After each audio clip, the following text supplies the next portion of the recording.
മുട്ടിൽ മരമുറി കേസിൽ കർഷകർക്ക് നോട്ടീസ് അയച്ച റവന്യൂ വകുപ്പ്. KLC നടപടിയുടെ ഭാഗമായി ഇവർ നൽകിയ അപ്പീൽ തള്ളിയാണ് പുതിയ നോട്ടീസ് നൽകിയിരിക്കുന്നത്. രേഖകൾ സഹിതം 15 ദിവസത്തിനകം അപ്പീൽ നൽകാനാണ് മാനന്തവാടി സബ് കളക്ടറുടെ നോട്ടീസ്. ഇതോടെ ആശങ്കയിലായിരിക്കുകയാണ് മരം നൽകിയ ആദിവാസികൾ ഉൾപ്പെടെയുള്ള കർഷകർ. അവരുടെ പ്രതികരണം കാണാം. പുതിയ നോട്ടീസ് വന്നപ്പോഴാണ് ഞങ്ങളാകെ ആദിവാസികളാണ് ഞങ്ങൾ ആശങ്കപ്പെട്ടുപോയി. കാരണം എന്ന് വെച്ചാൽ ഈ കർഷകരുടെ പേരിൽ കേസെടുക്കുക, കൃഷിക്കാരുടെ പേരിൽ ആദിവാസികളുടെ പേരിലും കേസെടുക്കാൻ പാടില്ല എന്ന് പറയുകയും ചെയ്യും. നോട്ടീസ് ഇങ്ങനെ വന്നുകൊണ്ടിരിക്കുമ്പോൾ ഞങ്ങളിപ്പോൾ എല്ലാവരും കൃഷിക്കാരും ആദിവാസികളും എല്ലാം വലിയ ആശങ്കയില്ല. മന്ത്രി പറയുന്ന ഉറപ്പ് ഞങ്ങൾക്ക് വിശ്വാസമാണ്, വിശ്വാസം തന്നെയാണ്. പക്ഷേ ഇതിന് മുമ്പ് അതുപോലെ പറഞ്ഞിരുന്നു. എന്നിട്ടും നോട്ടീസ് വരുന്നതുകൊണ്ടാണ് ഞങ്ങൾക്ക് വലിയൊരു ആശങ്ക വരുന്നത്. ഞങ്ങളെ ചതിക്കുകയാണ് ചെയ്തത്. ഈ പാസ്സുണ്ട് എന്നും പറഞ്ഞ രീതി ഞങ്ങളോട് പറഞ്ഞപ്പോഴാണ് അച്ഛൻ്റെ രേഖപ്രകാരമുള്ള പട്ടായത്തിലുള്ള 50 സെൻറ്റ് സ്ഥലം എനിക്ക് തന്നു. അതിലുള്ള മരമാണ് ഞാൻ മുറിച്ചത്. പറ്റിക്കുകയല്ലേ ചെയ്തത്, ഇത് മനക്കോറെ പറ്റിക്കുകയല്ലേ ചെയ്തത്. നമ്മൾ ഈ ആദിവാസിനെ അവർ കണക്കൂട്ടിയല്ലേ, ആദിവാസിനെ ഈ രീതിയിൽ പറ്റിക്കാൻ പറ്റുമെന്നും പറഞ്ഞ് പറ്റിച്ചതല്ലേ. എന്നാൽ ആശങ്ക വേണ്ടെന്നും നിയമപ്രകാരമുള്ള നടപടി മാത്രമാണെന്നും റവന്യൂ മന്ത്രി കെ രാജൻ 24നോട് വിശദീകരിച്ചു.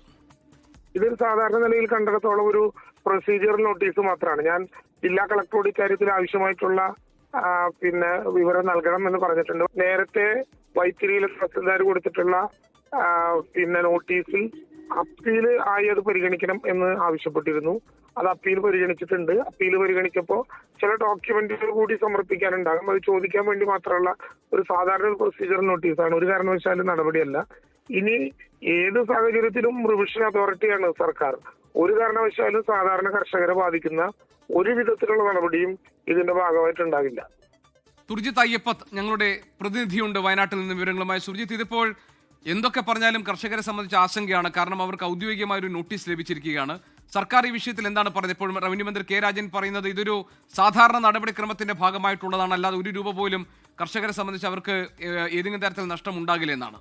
നിസ്സഹായരായ നിഷ്കളങ്കരായ കർഷകരാണ് അവർ. മരം ഈ ഭൂമി നൽകിയതിനപ്പുറത്ത് മറ്റു കുറ്റമൊന്നും അവർ ചെയ്തിട്ടില്ല. അതുകൊണ്ട് അവർ ഈ കേസിൽ കുറ്റക്കാരായി മാറുന്ന ഒരു സ്ഥിതിവിശേഷം ഉണ്ടാകില്ല എന്ന് സർക്കാർ ഉറപ്പുവരുത്തേണ്ടതാണല്ലോ. എന്താണ് ഈ കാര്യത്തിൽ ഉണ്ടായിട്ടുള്ള റവന്യൂ നടപടികളുടെ വിശദാംശങ്ങൾ?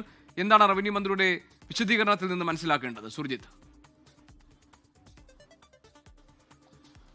തീർച്ചയായും കർഷകരെ സംബന്ധിച്ചിടത്തോളം ഒരു രൂപ പോലും ഇതുമായി ബന്ധപ്പെട്ട പിഴയായി ഒടുക്കേണ്ടി വരില്ല എന്നുള്ളത് തന്നെയാണ് സർക്കാരിന്റെ നിലപാട്. സർക്കാരിന്റെ നിലപാട് റവന്യൂ മന്ത്രി ആവർത്തിക്കുകയാണ് 24നോട് നടത്തിയ പ്രതികരണത്തിൽ വഴി വ്യക്തമാവുന്നത്. ഇതുമായി ബന്ധപ്പെട്ട് ഇത് കേരള ലാൻഡ് കൺസർവൻസി ഭൂമി സംരക്ഷണ നിയമപ്രകാരമുള്ള നടപടികളാണ് ഇതുമായി ബന്ധപ്പെട്ട് വേണ്ടത്. ആ നടപടിക്രമങ്ങൾ പാലിച്ചേ പറ്റൂ. അതിന്റെ ഭാഗമായാണ് ഇത്തരത്തിലൊരു നോട്ടീസ് വന്നിരിക്കുന്നത്. അതായത് ഇവരുടെ അപ്പീൽ സ്വീകരിച്ചുകൊണ്ട് പിഴയൊടുക്കുന്ന നടപടിയിൽ നിന്ന് ഇവരെ ഒഴിവാക്കണം എന്നുള്ളതാണ്. അതാണ് നടപടിക്രമം. അതിനുവേണ്ടിയാണ് ഇത്തരത്തിലൊരു നോട്ടീസ് അയച്ചിട്ടുള്ളത്. ആദ്യഘട്ടത്തിൽ ഒരു നോട്ടീസ് 2023 കാലത്ത് ഇതുമായി ബന്ധപ്പെട്ട് അയച്ചിരുന്നു. ചിലർ അപ്പീൽ നൽകിയിരുന്നു. എന്നാൽ 29 കർഷകർക്ക് കഴിഞ്ഞ 11-ാം തീയതിയാണ് ഇതുമായി ബന്ധപ്പെട്ട് ആ അപ്പീൽ അതിൽ പറഞ്ഞ കുറച്ചുകൂടി ഡോക്യുമെന്റുകളുടെ, അതായത് രേഖകളുടെ ആവശ്യമുണ്ട്. ആ രേഖകൾ കൂടി സമർപ്പിച്ച ശേഷം പുതിയ ഒരു അപ്പീൽ നൽകണം എന്നുള്ള നിർദ്ദേശമാണ് ആ നോട്ടീസിൽ പറയുന്നത്. അല്ലാതെ അടയ്ക്കാനുള്ള നിർദ്ദേശമോ ഇതുമായി ബന്ധപ്പെട്ട ഈ പിഴയുമായി ബന്ധപ്പെട്ട നടപടിയുമായി മുന്നോട്ട് പോകുമെന്നോ ഒന്നും ആ നോട്ടീസിലില്ല. ഇതുമായി ബന്ധപ്പെട്ടുള്ള രേഖകളടക്കം സമർപ്പിച്ചുകൊണ്ട് പുതിയ അപ്പീൽ നൽകണം എന്നുള്ളതാണ് ആ നോട്ടീസിൽ പറയുന്ന കാര്യം. ഇതോടെ ഈ ആദിവാസികൾ ഉൾപ്പെട്ട ആളുകളാണ് അവരിൽ നിന്നാണ് ചതിച്ച് ഇത്തരത്തിൽ ഉത്തരവിന്റെ മറവിൽ മരം മുറിക്കുന്ന ഒരു സാഹചര്യം ഉണ്ടായിട്ടുള്ളത്. ഈട്ടി അടക്കമുള്ള സംരക്ഷിത മരങ്ങളാണ്.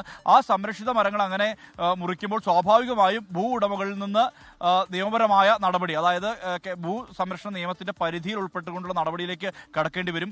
ഇവിടുത്തെ അവസ്ഥ മുട്ടിലിനെ സംബന്ധിച്ചിടത്തോളം മുട്ടിൽ മരമുറി എന്ന് പറയുന്നത് ഇവരെ ചതിക്കുകയായിരുന്നു എന്നുള്ള കൃത്യമായ രീതിയിൽ തന്നെ സർക്കാരിന് ബോധ്യമുണ്ട്. അതുകൊണ്ട് തന്നെ അത്തരത്തിലൊരു നടപടിയിലേക്ക് സർക്കാർ കടക്കില്ല എന്നുള്ള ഉറപ്പ് തന്നെയാണ് റവന്യൂ മന്ത്രി ആവർത്തിക്കുന്നത്. ഇത് നടപടിക്രമത്തിന്റെ ഭാഗമായി നൽകിയ നോട്ടീസ് മാത്രമാണ്. കേവലം നടപടിക്രമമാണ്. അതിനപ്പുറത്ത് കർഷകരുടെ ഭാഗത്തുനിന്ന് ഒരു രൂപ പോലും അവരിൽ നിന്ന് പിഴ ഈടാക്കില്ല എന്ന ഉറപ്പാണ് റവന്യൂ മന്ത്രി കെ രാജൻ നൽകുന്നത്. ഇത് കേവലം നടപടിക്രമമാണ്. അതിനപ്പുറത്ത് കർഷകർക്ക് ആശങ്കയുണ്ടാകേണ്ട സാഹചര്യം നിലനിൽക്കുന്നില്ല എന്ന് റവന്യൂ മന്ത്രി വിശദീകരിക്കുന്നു. സുർജിത്ത് അയ്യപ്പത്ത് ഞങ്ങളുടെ പ്രതിനിധിയാണ് വിവരങ്ങൾ നൽകിയത് വയനാട്ടിൽ നിന്ന്. ലോകത്തെവിടെയായാലും ഏത് സമയത്തും 24 വാർത്തകളും ഓഗ്മെന്റഡ് റിയാലിറ്റി പാക്കേജുകളും എക്സ്പ്ലെയിനറുകളും വിശദമായി കാണാൻ ഞങ്ങളുടെ യൂട്യൂബ് ചാനൽ നിങ്ങൾക്ക് സബ്സ്ക്രൈബ് ചെയ്യാം.